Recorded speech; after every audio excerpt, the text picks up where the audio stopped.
We believe in God, but we have a much more evolved understanding of what God actually is. God is consciousness. God is the supreme consciousness. This entire universe and all life within it is part of a giant collective consciousness of which you are part. And it's an important understanding of collective consciousness to understand that every individual that is a part of a collective consciousness contains the whole of the collective somewhere within their being. So you are not just part of a collective consciousness, you are a collective consciousness. So in our understanding of God, our evolved understanding of God relates to higher dimensional understanding and the understanding of collective consciousness. So God is a part of us, we are a part of God. God is the supreme consciousness that encompasses the entirety of our collective consciousness and has its eye inward, turned inward towards the creation, and tends to us and is available to us, tends to us like a gardener tends his crops. We're very important to the Creator. We are part of the Creator. We believe that to have a real and true relationship with God requires some work on the individual's part.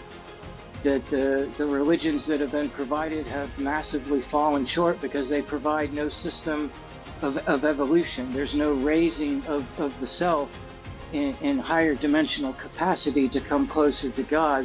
There's just a continual praying for assistance and reaching out by prayer to ask God to come to you.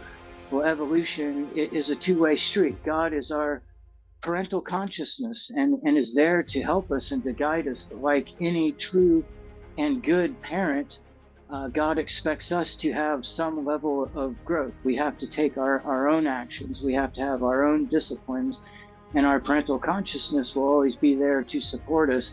But if we just sit on our hands and expect God to do all the work, it's only going to get you so far. So we practice energy mastery and expansion of consciousness in order to come closer to God, in order to expand our senses into higher dimensional perception so that we are able to perceive more of God as God dwells. And God dwells in spirit, not in physicality. We are the part of God that dwells in physicality. And I'll explain more of what I mean by that when we go into our topic. But we practice energy mastery in order to expand our senses so that we are more capable of being attuned and sensitive to energy so that we can have more clear and concise communication with God, so that we can be in a state of consciousness that we call communion. So what is communion? Communion is a lot like prayer, except that it involves extrasensory perception. It involves expansion of consciousness through energy mastery and expansion of the senses through extrasensory perception in order for us to become energetically attuned so that God can communicate with us and interact with us in the state of reality that God dwells, which is spirit, and spirit is energy. So we practice energy mastery as half of the formula. The other half is cultivating our relationship with our Creator so that we can embody more of the divinity of our own collective consciousness. So when you have a full understanding of these things, you begin to realize that God is the higher self. Like God is the ultimate higher self that we all share. God is the supreme consciousness that knows itself as being every single one of us simultaneously. It knows our past and it knows our future as it changes in the moment. The mind of God is present in and through all of us simultaneously. So when you begin to work on having your relationship with Creator, you become synchronized. You get on the path of divine synchronicity where everything in your life just starts to work out, where you meet all the right people at the right time and things just go your way and evolution seems to be effortless. So we believe that communion is the path to completion.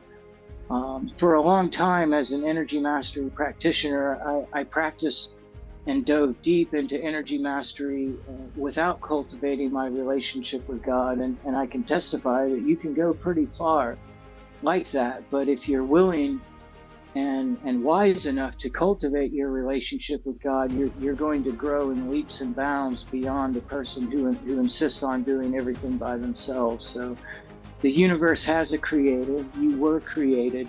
You are loved. You are sustained. You are nurtured. You're supported. All you have to do is reach out and ask. We believe that it's our job, it's our duty, it's our purpose as human beings. We devote our ego consciousness, which is our present state of who we are as a human being, our consciousness in the now. We devote that consciousness to loving God in the moment.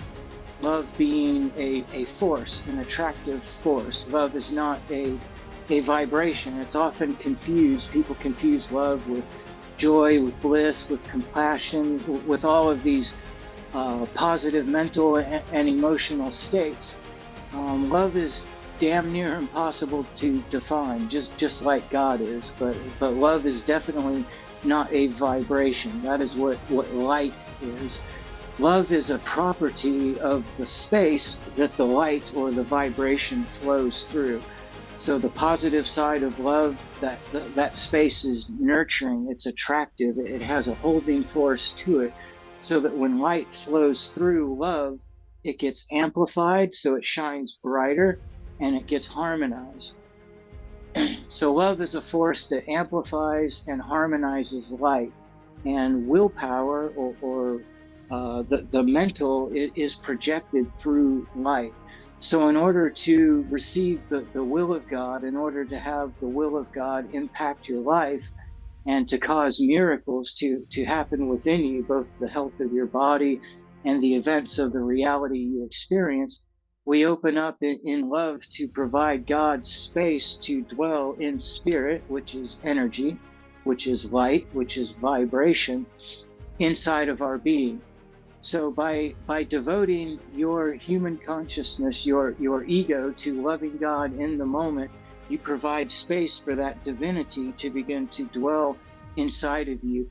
And that divinity begins to, for lack of a better word, possess you. You become closer to God. The mind of God enmeshes or becomes one with your own, and you find yourself directed by the will of divinity.